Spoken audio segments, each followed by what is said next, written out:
국민의힘은 10일 일본 후쿠시마 원전 오염수 방류와 관련 더불어민주당의 라파엘 그로시 국제원자력기구 사무총장 면담 및 의원단 방위를 놓고 국제적 망신, 국격 추락이라고 말했습니다. 라파엘 그로시 IAEA 사무총장이 지난 금요일 방한에서 2박 3일간 정부와 야당 인사를 만나는 일정을 가졌는데 우려했던 대로 야권의 태도는 시종일관 상식밖이었습니다. 그로시 사무총장은 우리나라를 방문하는 내내 고호음 등의 구호를 외치는 과격하고 무례한 시위를 마주쳐야 했습니다. 한 야당 부대표는 시위 중 경찰 폭행으로 체포되기까지 했습니다. 면담에서 제1야당인 민주당이 보인 태도도 다르지 않았습니다. 민주당은 그동안 집중적으로 문제를 제기해온 알프스의 안정성, 오염수 방류의 장기적 영향과 같은 사안에 대한 과학적인 설명 요청은 도외시하고 정치적 색안경을 낀 일방적 주장만 이어가며 국제사회 앞에서 대한민국 정치의 수준을 깎아내렸습니다. 또한 IAEA의 검증이 중립성을 상실한 일본 편향 검증이었다는 거친 비난과 함께 전날 그로시 사무총장의 언론 질문 답변에 대한 말꼬리 잡기를 이어갔습니다. 특히 안전을 확신한다면 일본이 그 물을 국내 음용수로 마시라고 요구할 의사가 없나라며 막무가내식 압박을 한 것은 중립적 국제기구 대표에 대한 존중이 아예 결여된 태도였습니다.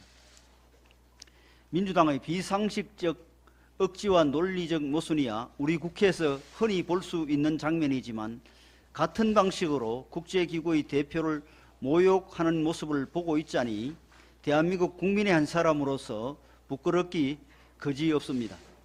그로시 사무총장은 집권 경험이 있는 야당과의 만남이니 정중하고 합리적인 토론이 있을 거라 생각했겠지만 무례한 억지 주장이 계속 이어가자 한숨을 내뱉었습니다. 깊은 한숨 소리가 대한민국 국격에 금이 가는 소리로 들렸습니다. 대한민국이 국제적 망신을 당하는 것을 감수해야 할 만큼 후쿠시마 오염수 방류가 문제라면 민주당은 왜 오늘 이 시간에도 방류되고 있는 우리나라, 중국, 일본, 미국, 캐나다의 원전 오염수에 대해서는 아무 말도 하지 않습니까? IAEA 그로시 사무총장의 후쿠시마 오염수보다 북핵을 더 걱정해야 한다는 말을 민주당은 뼈아프게 들어야 합니다.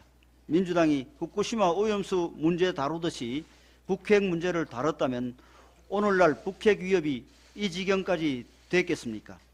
민주당은 무턱대고 반대하는 무지한 태도를 버리고 IAEA의 권위와 국제적 위상을 존중해야 합니다.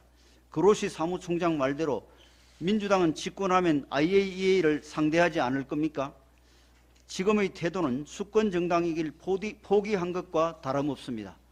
제이크 설리번 미 백악관 국가안보보좌관은 현지 시간으로 지난 7일 정례 브리핑에서 IAEA 사무총장 보고서는 유능한 국제기구의 전문적 분석에 근거한 것이라고 말했습니다. 이것이 IAEA 보고서에 대한 우리 최우방국들의 일반적인 견해입니다. 미국, 캐나다, 호주, 뉴질랜드 등의 정부기관들은 모두 후쿠시마 오염 처리수가 위험 수준에 훨씬 못 미친다, 오염의 증거가 없다고 말하고 있습니다. 이번 IAEA 보고서에 대해 민주당처럼 평가한 나라는 일본의 불법 무도한 반인륜적 행위를 극구 두둔한다면서 IAEA를 비난한 북한밖에 없었습니다. 그런데도 민주당 의원 11명이 다시 일본을 방문한다고 합니다. 민주당이 당리당략 때문에 국제적 망신을 자처하며 장기적으로 국익을 해치고 있으니 한심하기 그지없습니다. 제발 정신 차리시기 바랍니다.